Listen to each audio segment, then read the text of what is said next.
Mr. PBBM, our President of the Philippines, if you are not complicit of anything, you have to file case against Romualdez because Romualdez will be the one to give money to the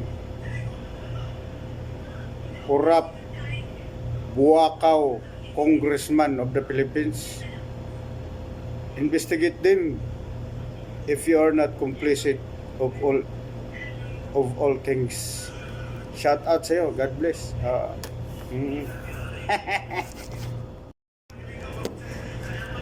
Mr. PBBM, our President of the Philippines, if you are not complicit of anything, you have to file case against Romualdez because Romualdez will be the one to give money to the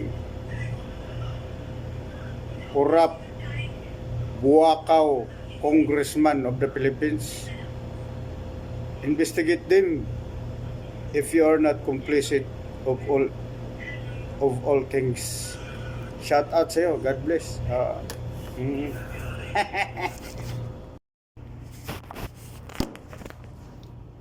Isa lang malinaw na layunin kung bakit gusto nyong tanggalin si Inday Sara Duterte na binoto ng 32 million katao. Dahil alam nyo naman na mataas ang kanyang survey at minamahal siya ng sambayan ng Pilipino. Gusto siya na magiging presidente, ika-18 presidente sa bansang Pilipinas, at siya na lang ang tanging pag-asa ng sambayanan. Kaya gusto niyo siyang impeach. Kaya nga gusto niyo mag-impeach na isang tao na gusto ng sambayan ng Pilipino para kayong sumipa sa patalim ng ating Panginoong Diyos, sapagkat vox of populi, vox of Dei, diba? Kung siya ay pinalakpakan dito sa lupa at sinasagaw dito sa lupa, gaya na rin sa langit. Voice of God, voice of the people, voice of God.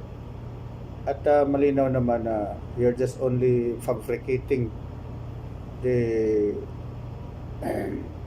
evidence. Kuha itself prove that there is no irregularities of OVP, Office of the Vice President. So how come that you want to impeach Inday Sara Duterte? And it's clear, guys, na Sheila, Attorney Sheila Season, pinakain talaga ng alikabok si Lustro.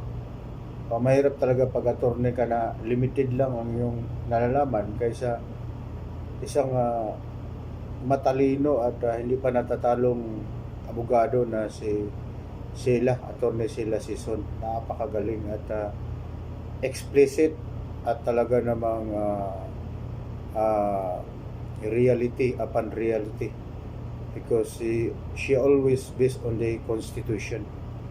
So PBBM, Mr. President, if you are not complicit of anything, investigate